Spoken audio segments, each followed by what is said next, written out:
did, or you can get the perfect position, get yourself on roofs, fantastic cover from all sorts of sides. That's going to depend on the moment, and well, once we get to it, the drop is completely different this time around. A lot of teams dropping as well, top right. They're going to be supporting me.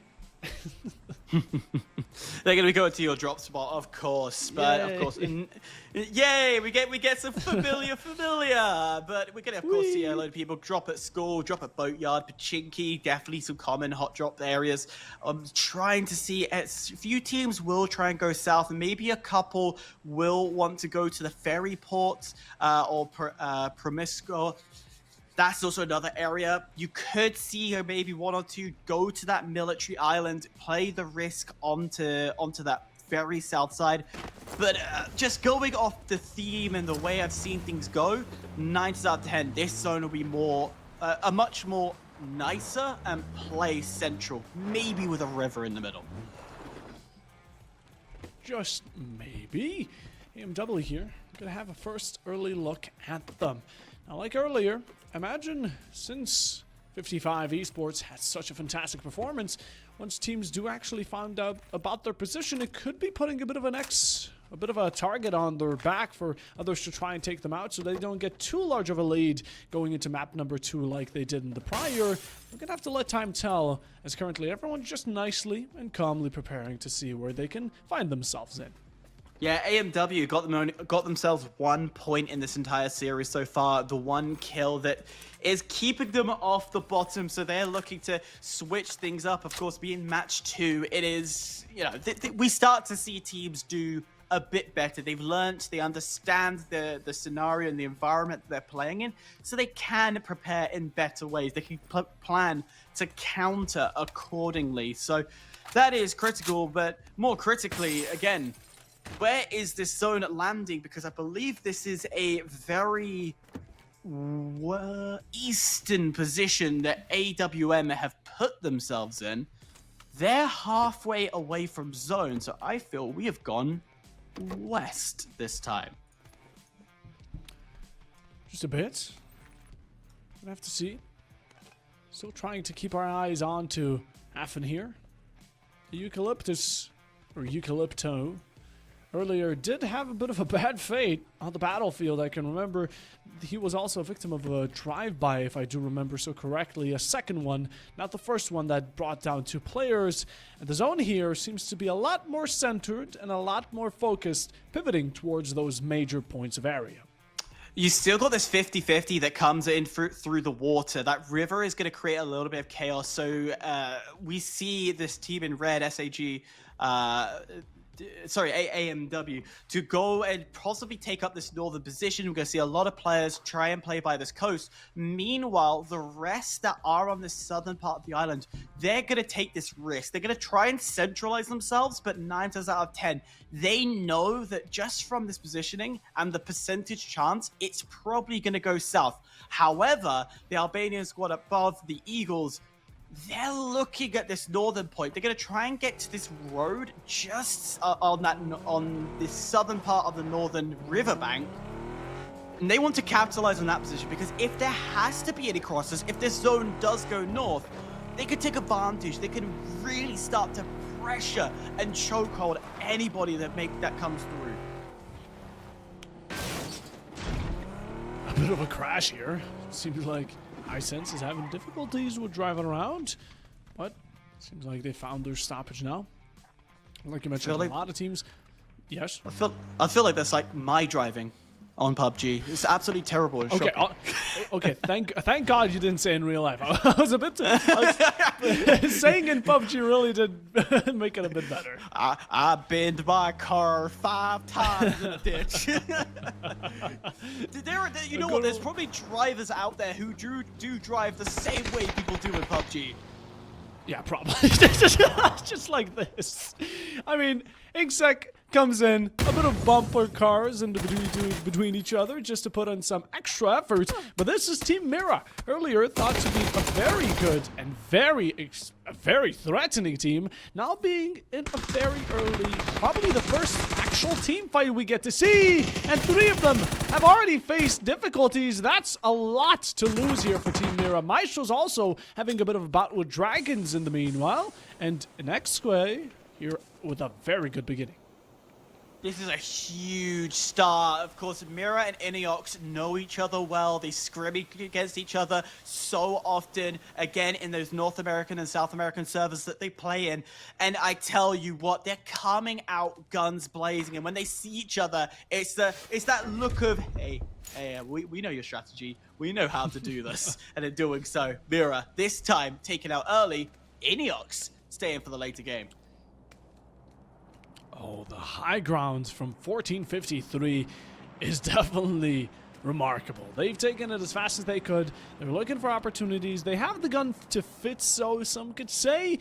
But what I do wonder is once the zone is going to be forcing them off of it, how comfortable and how quick will they be able to move away? Well, if we cast our minds back to 2018, it was the final map of the grand finals of the final day of the PUBG Global Summit in London.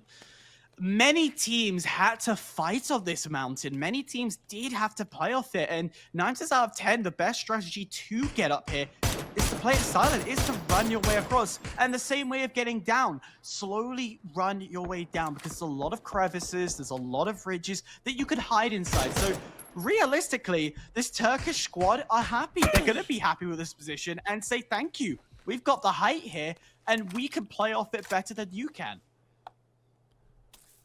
Reaping off of their own benefits.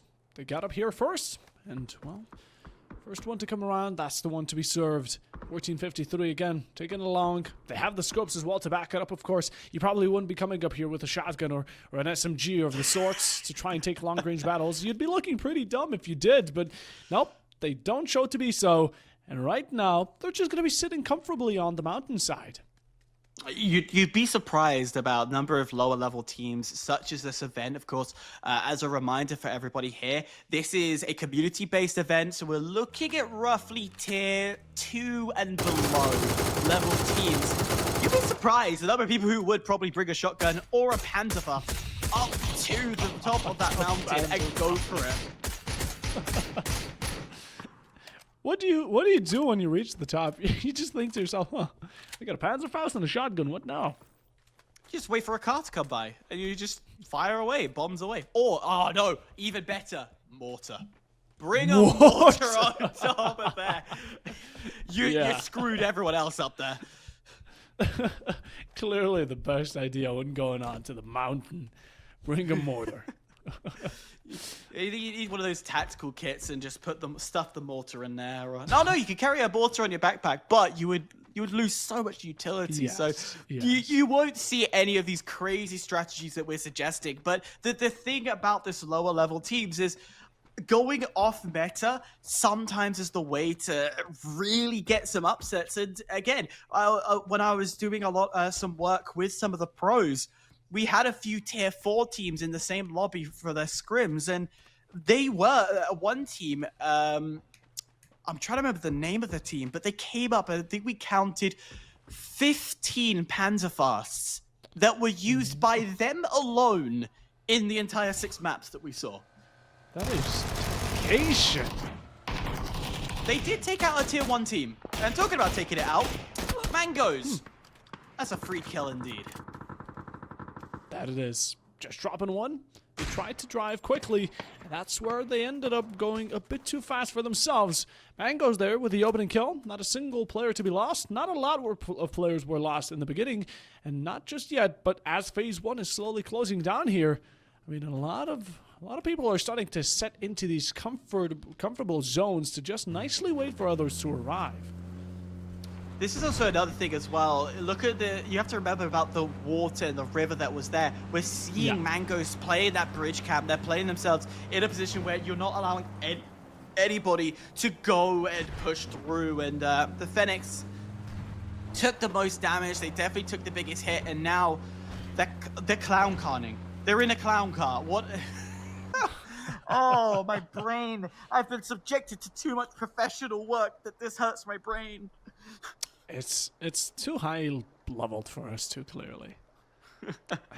Oh, that zone even kills us more. Still a 50-50 in play, but I said how that would go south. I'll take that all back. No, PUBG wanting to keep everybody on edge, keep everybody nearby the beautiful river, which, thank you, observers. Look how beautiful that is. Just keeping everybody on edge, and in doing so, we saw Blancos have this advantage on that upper side of the river. I mean, my goodness, it would have been interesting to see. I feel like the fight is going to be a lot more prolonged this time around, especially when we get around to it. But I do believe that we have another code ready for you guys, if I am correct. I think we do. Hopefully we do. We do. Because we do. We do. We do. And we do. It's blue. It's blue. It's called Zone Control, of course. Remember, go inside of the giveaway. Remember, 2,000 in-game currency. Get yourself in there. Go and log in. Do what you need to. Find the code. Put in Zone Control. Boom. Another 50 to get there. Yeah. Like you said it. Zone Control. How do you spell it out? ZONECONTROL. Put it in. The giveaway link. All in chat. You can get it for yourself. Swoop away a possible prize, and of course, there's no minus in it. It's free. You just need to participate. Stick around for the stream for more possible codes, and of course, be fast on your feet. Talking about being fast, we're seeing those rotations coming along, and talking of rotations, 31 pushing up to Ineox's compound, and someone poked the Hornet's nest, and the bullets start flying, and 31 goes, okay. Okay, we are not going to fight this. You take. Let's see it. 31 here. It's like making a bit of a surround town when it comes to being extremely close to yet another confrontation. Now, earlier, they went into quite a brutal team fight between many. It didn't end up working for them the best, and also trying to multitask, leaving Jesus to take the wheel, and you yourself scoping out of the gun and trying to have a bit of a shootout. You don't know how often that happens. So you just free will, goes to the whip, and just go, there's something out there, let's go for it. But nonetheless, 31 Gaming, they found themselves a cute little compound and able to anchor themselves in. Meanwhile, A&W, again, playing on that northern side, so did 55 Esports, which is, as we remind you, 55 Esports, they are leading. They got that first chicken dinner with 12 kills, but this time round, a lot quieter. But they're up against, as I mentioned, AMW, who is sitting 13th, only 1 kill to their name. Not the best. 55 shots being taken at you. Sam here trying to evade them as much as possible. You really want to keep all 4 players alive. We saw how well that ended up working when it came down to the final moments of the first map. Now, looking to repeat the same with less kills currently, but saving themselves for the final few zones. Yeah, the 55 are realizing that if they get a bit more central, they can take advantage as the zone moves in, and 55 rotated perfectly. They're going to have to makeshift their anchor point because there is not a lot of buildings anymore. I'm counting here 1, 2, edge of 3, possibly 4 buildings that they could play off. So this is going to be natural hill play we're seeing. Absolutely. 55 sitting back. Again, everyone's just gaining the positions they currently want to hold for a bit. Then at some point going to have to move. But as it currently stands, nicely sitting back. We're waiting for everything to strike. Comparing the player count to what we saw earlier in the first 15 minutes is definitely a bit higher. 15 teams still, which means in the following 5 minutes, I'd consider there's going to be some bloodshed. But try in the next minute. A lot of teams are going to have to rotate from the southern bank to the northern bank because on phase 4, zone will move away from water. It will try and make sure everything is inland. So everybody south, they're screwed. And this is why we are seeing a few players like Andy right here. They're sitting and waiting, but that is not a drop you want to see as AMW is starting to light things up in the sky, peppered with bullets. Oh, riddling them down with every single piece of lead. There's another one. Hot 90 is getting just driven over. Chewy poorly gonna be taking a personal view with that wheel as another one simulate not being able to last much longer. Selfish the one to take him out, finalize the job. As in the meanwhile, Affin here, still healthy, trying to take some shots at Rush themselves, but not being able to connect them. Yeah, but you have to remember, Full Rush just literally full rushed in with their emergency drop, so they have now got to quickly prep themselves, get themselves into a position where they can fight back this AMW squad. And I tell you what, they're not afraid, AMW, to go for a couple of fights, but AMW, they're being peppered by the mangoes as well in the distance, which is not going to help this situation, because now AMW pushes forward and creates the third party. There it is. They've caught the attention of the one they've been constantly shooting, while the meanwhile 31 will be eliminated thanks to We Are Ready. Now they finally are. AMW do get a kill off one of their own, but now they're being persuaded by the side of Full Rush. It's an exchange 1-for-1, but there's still 3 players ready to back up. All the angles certainly are not the most ideal. You try to make most of what you can. Right now, Afton, there's 1 player already down. 3 more still remain to be victims of 55. It could be a danger, but Full Rush is really making sure that they push back, claim that full control, and brilliant work, because we thought that AMW had that position locked. We thought that everything was all good, and just to make matters worse, Full Rush, that push has helped them entirely, as they have full control of that plane crash area, and I don't even know the RNG that Full Rush has on their side right now. Here comes AMW trying to save and really resurrect whatever they have remaining, going for a bit of revives on the way. Right now, Full Rush, they're not going to be backing up so easily, although can't believe it's going to be dropped yet again. That's Brado on the job. All of a sudden, a couple of nades, utility being used to make the most of it. Now, as of current, there's damage that has been dealt, but 55 are going to be delivering the most of it as they get themselves a fantastic elimination onto 1453, but that nade finishing, can't believe, and this is an all-out war.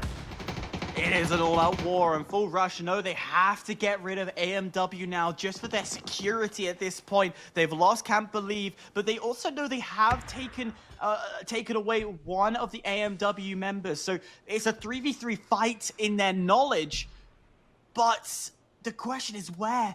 Because slowly we're also seeing more teams creep around this area. I'm counting.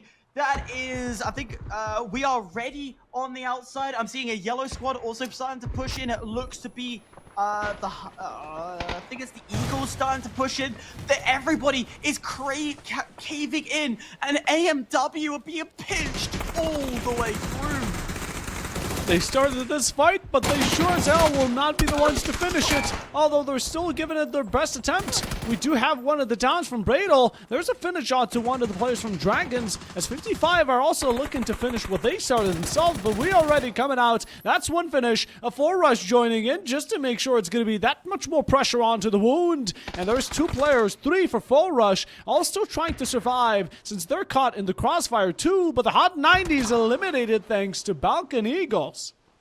Yeah, another team going to the south side of Full Rush. It looks to be Delulu wanting to get involved as well. And they've started to capitalize on the 3 kills that could come through. AMW's not done with 2 kills as it's down to Hula to stay alive. Able to knock 2. Can't get the flushes as War is just sitting on the edge. But can this flush come through? Come on, buddy. You know you can get those 3 kills. He puts himself out in the open, and now Hula has to play patient, has to play it right.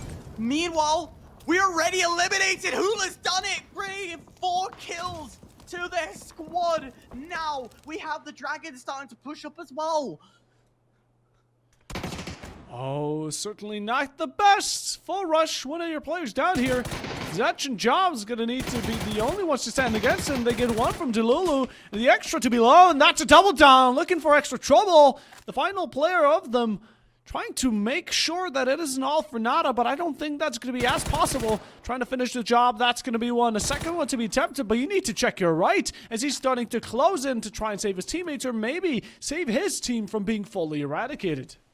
Delulu running away. He's booking it, not getting involved, but you still sit here. You have to be questioned as Dragon Kiss has been eliminated by Mestro. So that wasn't Dragon Kiss next to them. I believe, is that the Pharynx? I'm not sure. Who is it? Yeah, it is the Pharynxes who have pushed in.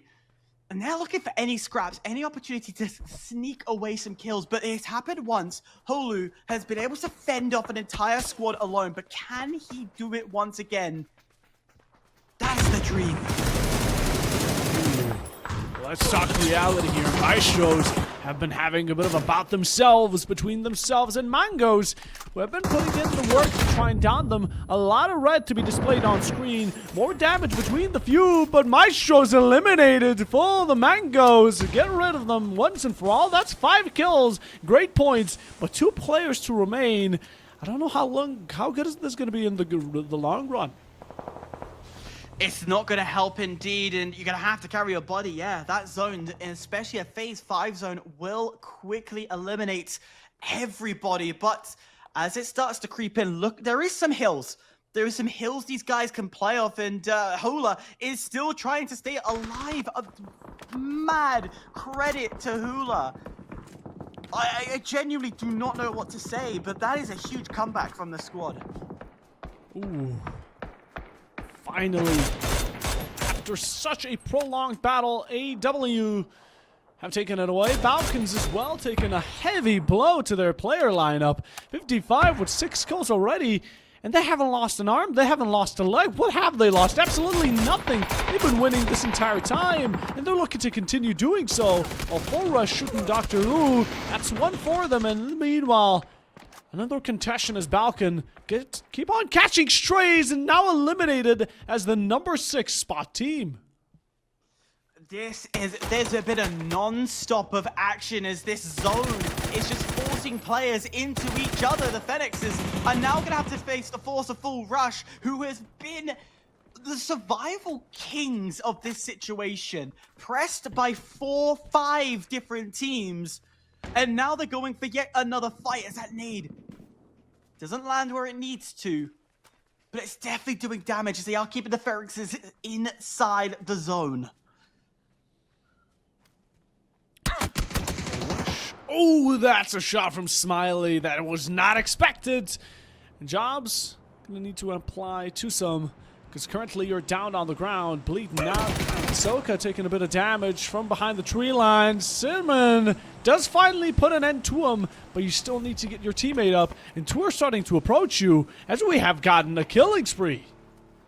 Yeah, Iniox are going with the Fist of Fury. I said how them and Mirror train with each other often. Same with 31. They play within the similar service, so no surprise. Iniox is going for blood. There are 11 kills, and the aggression is fruitful as they have a full squad. 55 have a full squad, but Full Rush, all this hard work could be taken away. All that fighting could be for nothing unless Iniox over-aggressors. I mean, look at this. 4 players, 55. 4 players, Iniox. And this is where they're going to start looking to have more blood be spilled as Full Rush. That's 1 damage, 1 extra player to be taken off board. And each time that Iniox are getting greedy like this, that's where 55E have found themselves to thrive most. Talking of 55E, look how spread out they are. They've got map control galore. They're making sure that there is no room for any of these teams to come through, as Andrew says thank you very much. Oh, Zek, who actually got those kills to actually pop off. Headshot comes in, Andrew drops to the floor, down to Selfish to keep the team alive. As Full Rush down to 1, and it's also down to Idiox with 1 player physically standing.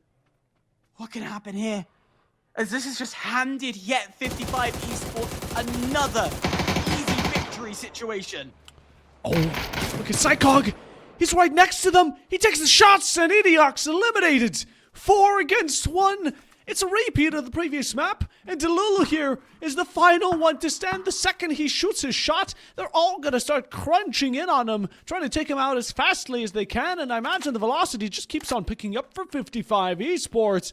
As right now, while everyone was so distracted at taking out each other, 55 simply waited back and just struck when it was the weakest point for Iniox, taking out that 4-man factor, that fear that was needed, and finishing the job. We get it yet again. 55 Esports, fantastic kills. Iniox might have been the MVP, but they were not able to grab that #1 spot. No, unfortunate indeed. They went for the aggressive fight against a strong team. They could have played patient.